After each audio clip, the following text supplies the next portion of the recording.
हाय, hello, नमस्कार. श्री स्वामी समर्थ. मी जोशना तुमचं आजच्या या नवीन ब्लॉगमध्ये मनापासून स्वागत करते. काल म्हणजे रविवारच्या दिवशी पौर्णिमा होती आणि पौर्णिमेचा जो चंद्र आहे तो खूप छान आणि पहाटे पहाटे सुद्धा चंद्र इथं दिसत होता आणि मी बाहेर आले आणि बघितलं तर चंद्र असा पूर्ण होता. आज सोमवार होता आणि सकाळी सकाळी चंद्र दिसला तर म्हटलं चला सुरुवात जी आहे ती इथूनच करूया. मस्त चंद्राचं जे आहे सगळं सूर्याच्या आधी चंद्राचंच दर्शन झालं. सूर्य तर काय अजून उगवलेला नव्हता आणि सकाळी सकाळी वातावरण जे आहे ते खूप छान असं वाटत होतं. तर आज रोणीची शाळा होती. गेल्या 3 दिवस रोणीतला सुट्टी होती शाळेला आणि सुट्टी असल्यामुळे ना आज रोणीतला शाळेला भेंडीचीच भाजी हवी होती. रात्री मी त्याला विचारलं की रोणीत टिफिनला काय देऊ, तर आमचं पहिलं उत्तर जे असतं ते भेंडीची भाजी असंच असतं. तर असो, त्याला छान अशी सकाळी टिफिनला भेंडीची भाजी जी आहे ती करून दिली. आणि आदल्या दिवशी ना येताना मी म्हणजे बाहेर गेले होते रात्रीच्या वेळेला आणि येताना 1 लिटर दूध जे आहे ते घेऊन आले होते आणि त्यानंतर सकाळी सकाळी आबा बाहेर गेले आणि येताना आबा पण 1.5 लिटर दूध जे आहे ते घेऊन आले. त्यांना माहिती नव्हतं की मी आदल्या दिवशी रात्री जे दूध घेऊन आलेली आहे. तर त्यांनी पण 1.5 लिटर आणि मी पण 1 लिटर असं जे दूध आहे ते 2.5 लिटर दूध झालं होतं. आणि पॅकेट जर तसेच ठेवले असते तर कदाचित मग ते खराब होण्याची शक्यता होती. म्हणून मग मी म्हटलं चला सगळं एकत्र करूया आणि दूध जे आहे ते गरम करून घेते. तर मोठ्या पातेल्यामध्ये सगळं दूध जे आहे ते मी टाकलं आणि आता याला गरम करून घेते. 2.5 लिटर दूध आहे आणि आता मला नाही वाटत की पुढचे 2-3 दिवस मला दूध आणायची जी आहे ती गरज आहे. यातच आता 2-3 दिवस निघतील. जर काही रेसिपी किंवा काही बनवलं नाही दुधाचं तर. तर आणि स्वयंपाक जो आहे तो झालेला होता माझा. स्वयंपाक रोहितला सकाळी भेंडीची भाजी करून दिली होती. पण भेंडीची भाजी जी आहे ती सगळ्यांना पुरली नसती म्हणून मग एक्स्ट्रा काही ना काही करावं तर लागणारच. म्हणून मग मी पत्ता कोबीची भाजी जी आहे ती केली होती. नंतरून भेंडीची भाजी रोहितला टिफिनला दिली आणि थोडीशी होती आणि मग त्याला जोडीला म्हणून मग पत्ता कोबीची भाजी केली आणि कढी दही होती तर दह्यापासून मग कढी पण तयार केली. छान पातळ असं काहीतरी हवंच तर मग कढी केली होती. भाजी कढी रेडी होती आणि फक्त पोळ्या माझ्या तेवढ्या बाकी होत्या. आणि पत्ताकोबी ना खूप मोठा होता म्हणून मग मी अर्धाच पत्ताकोबीची भाजी केली होती आणि अर्धा उरू दिला होता. तर माझ्याकडे ना गाजर पण होतं फ्रीजमध्ये तर म्हटलं चला. तर मी संध्याकाळी ना पत्ताकोबी आणि गाजर असं मिक्स करून त्याचे छान असे मोमोज बनवले होते. संध्याकाळी मी फक्त जे आतलं सारण असतं ना ते तयार करून ठेवलं आणि दुसऱ्या दिवशी सकाळी रोहितला मी मोमोज दिले होते टिफिनला करून. पण माझ्याकडनं ते व्हिडिओ वगैरे करायचा राहिला आणि मी केला नाही. यानंतर ना आज जो आहे तो तिथेच संपला होता व्हिडिओ आणि नंतर मला करायलाच झालं नाही. सगळं भाजी पोळी जेवण वगैरे सगळं झालं होतं. चपात्या जेवण सगळी झाली, भांडी आवरून घेतली आणि त्यानंतर मी माझ्यासाठी इथे थोडा भात लावला होता. कारण माझ्याकडनं चपाती ना खाल्ली जात नव्हतं आणि दातांना खूप त्रास असा होत होता, बाईट होत नव्हतं. म्हणून म्हटलं भात लावावा थोडा गचगचीत आणि तोच असा खायचा. चावायची गरज त्याला फारशी काही पडणार नाही म्हणून मी भात केला होता आणि दूध जे आहे ते गरम झालं होतं. आणि यानंतर ना व्हिडिओ जो आहे सोमवारचा तो तिथेच संपवला. त्यानंतर व्हिडिओ झाला नाही. मोमोज बनवले, रोहितला सकाळी टिफिनला दिले पण केलाच नाही. आणि मी डायरेक्ट जो आहे तो बुधवारी व्लॉगिंगला जी आहे ती सुरुवात केली. मधला सोमवारचा अर्धा दिवस आणि मंगळवारचा दिवस पूर्ण माझा असाच खरं तर करण्यासारखं किंवा दाखवण्यासारखं काही नव्हतं म्हणून मग मी केला नाही. आणि इथे आई यांची आरती चालू होती, पूजा चालू होती आणि इथे आज चतुर्थी होती, गणपतीची चतुर्थी होती म्हणून मग उपवास होता आणि माझा एकटीचा उपवास होता, कोणाचाच उपवास नव्हता. आबांनी पूजा केली, आईंनी आरती केली, छान जास्वंदाची फुलं. आई आल्या त्या दिवसापासून माझ्या देवघरात प्रत्येक देवाला जास्वंदाची फुलं आहेत आणि मी एकटी असल्यामुळे साबुदाण्याची खिचडी वगैरे केली पण असती मी, पण ती माझ्याकडनं अजिबात चावली गेली नसती किंवा बाईट झालं नसतं, खाल्ली गेली नसती. म्हणून मग मी साबुदाण्याची खिचडी न करता साबुदाणे जे आहेत ते मिक्सरमधून बारीक करून घेतले आणि त्याची खीर मी बनवली होती, की ती खाल्ली की झालं. म्हणजे त्याला फारशी चावायची गरज पडणार नाही आणि मी तिला मिक्सरमधून बारीक केल्यामुळं फार जास्त पण असं दातांमध्ये येणार नाही. तर दूध टाकून छान असं साबुदाणा जो आहे, थोडेसे काजू बदाम पण मी मिक्सरमधूनच बारीक करून घेतले होते, ते टाकलं होतं. वेलची पूड घातली, साखर घातली आणि खीर जी आहे ती रेडी आहे. आणि त्यानंतर ना खीर वगैरे खाल्ली, जेवणं वगैरे झाली. त्यांची सगळ्यांची आवरलं आणि आम्ही चाललो होतो तुळशी बागेत, कारण आईंना जायचं होतं. आई जवळजवळ मला असं वाटतं 7-1 वर्ष झाले असतील. रोहित एक वर्षाचा होता त्यावेळेला आई तुळशी बागेत गेल्या होत्या. त्यानंतर आई इतक्यांदा पुण्याला आल्या पण कधीच तुळशी बागेत गेलेल्या नव्हत्या. तर आज आम्ही जे आहे तुळशी बागेत चाललो होतो. आईंना बघायचं पण होतं आणि असं असतं ना, की कोणाकडे कोणती एखादी वस्तू बघितली की असं वाटतं की ती आपल्याकडे पण असावी आणि सेम असंच झालं होतं. इथे एक जण राहतात रिलेटिव्स, त्या गावाकडे गेल्या होत्या तेव्हा त्यांच्याकडे बँगल्स होत्या आणि त्या बांगड्या होत्या. तर त्या बांगड्या त्या खूप आवडल्या आमच्या आजींना. तर त्या म्हटल्या की कुठून घेतल्या? तुळशी बागेतून. म्हणून मग त्यांना स्पेशली तेवढ्यासाठी तुळशी बागेत जायचं होतं. आणि आम्ही तिघच जाणार होतो, आई, आबा आणि मी. आम्ही तिघच जाणार होतो. यांचं ऑफिस होतं आणि रोनित पण शाळेत गेला होता. म्हणून मग आईंना एवढं चाललं जाणार नाही, तर बस स्टँडवर म्हणजे डेपो आहे, तर तिथं आईंना यांनी सोडलं आणि त्यानंतर मग अर्ध्या रस्त्यात मला पण घ्यायला आल्या. आणि ऊन बाहेर एवढं ऊन होतं, प्रचंड ऊन होतं, चटके लागत होते, एवढं ऊन होतं. त्यानंतर मग आम्हाला डायरेक्ट मंडईची जी आहे बस मिळाली आणि आम्ही बसमध्ये बसलो. आणि रस्त्यावर नेहमीप्रमाणे ट्रॅफिक जी आहे ती राहतेच राहते.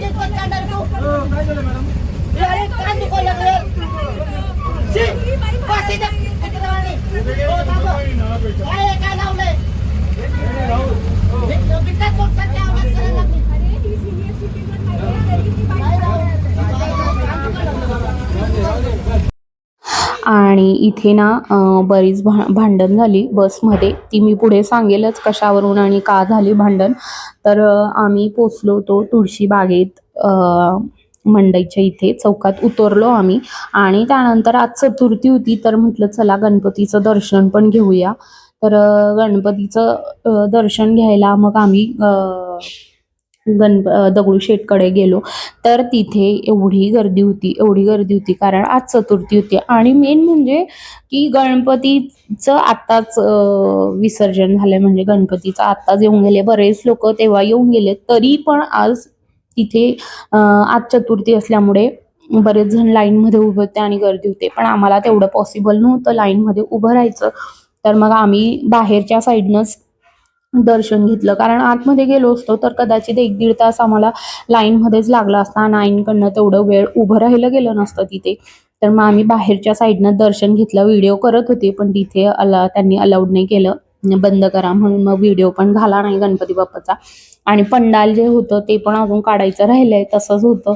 मग मी बाहेरनंच त्याचा, कारण दगडूशेठचं जे आहे दर्शन झालं नव्हतं गर्दीमुळे, तर म्हटलं चला बाहेरनंच बघूया कसं हे होतं बऱ्यापैकी. आणि इथे ज्या कामासाठी आलो होतो ते काम आम्ही पहिले केलं, बांगड्यांचं. आणि आई ज्या आहेत त्या आजींच्या मापाच्या बांगड्या घेऊन आलेल्या होत्या सोबत, कारण लहान मोठ्या झाल्या तर प्रॉब्लेम झाला असतो, म्हणून त्या सोबत घेऊन आल्या होत्या. आणि बांगड्या ज्या घ्यायच्या होत्या मेन म्हणजे त्या बांगड्या घेऊन झाल्या.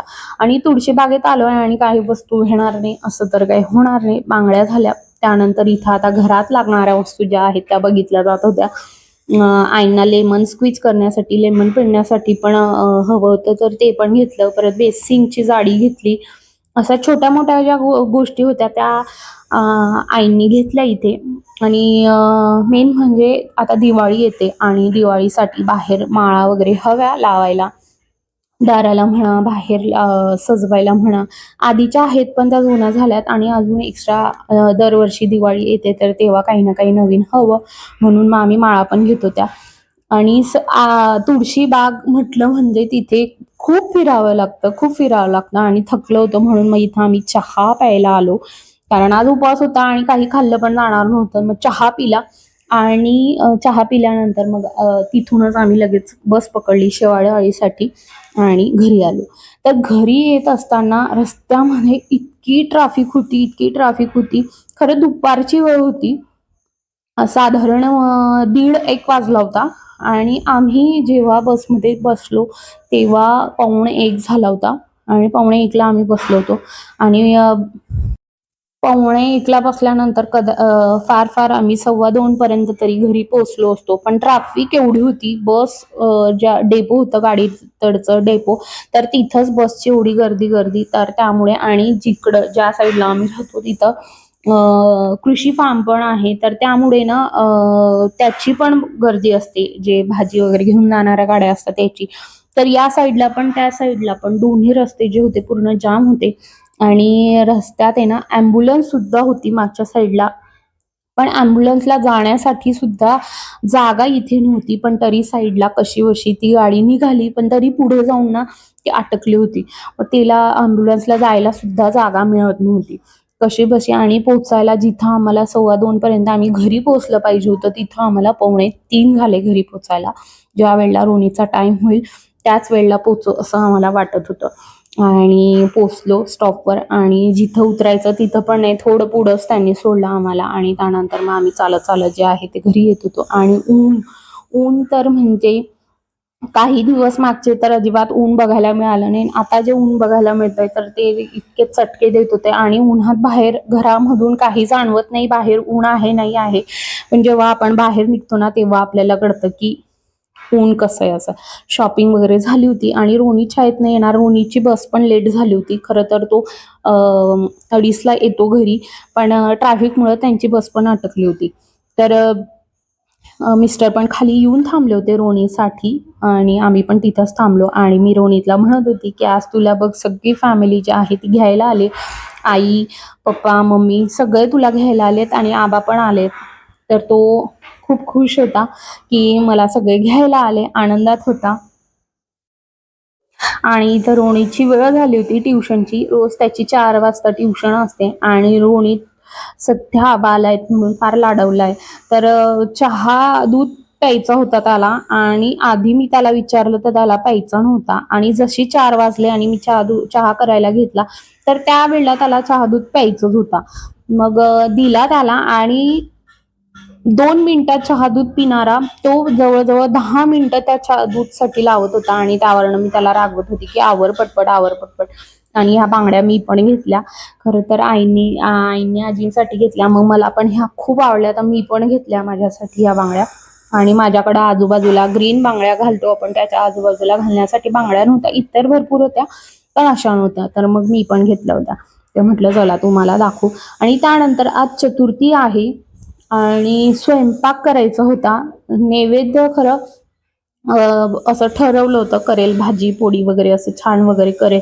पण नंतर ना थकायला झालं होतं कारण उपवास होता आणि मी जी खीर बनवली होती साबुदाण्याची ती पण एक छोट्याशा वाटीमध्ये तेवढीच खाल्ली होती. आणि बाहेर उन्हात गेले आणि पाण्याची कमतरता पण होती, तर त्यामुळे मला खूप थकायला झालं होतं. डोकं दुखायला सुरुवात झाली होती आणि हात हात पाय वगैरे पण असे थोडेसे थरथरायला लागले होते. बीपी कदाचित डाऊन झाला असावा माझा, कारण माझा होतो अधूनमधून असं, म्हणून मग मला असं वाटलं तर साधी खिचडी बनवेल, फार जास्त तामझाम करणार नाही असं मी ठरवलं. आणि देवाला नैवेद्य हवं, मग देवाला आवडतात काय मोदक, तर म्हटलं चला मोदक करूया. तर हे पण ना मी आज तुळशीबागेत गेले होते, तर तिकडनं हे चमचे जे आहेत ना ते आणले होते.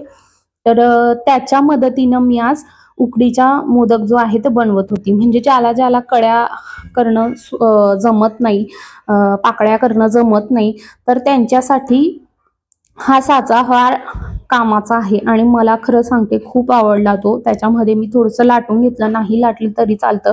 डायरेक्ट त्याच्यामध्ये टाकून जरी आपण गोल गोल गोल गोल फिरवलं तरी छान त्याला कड्या पडतात.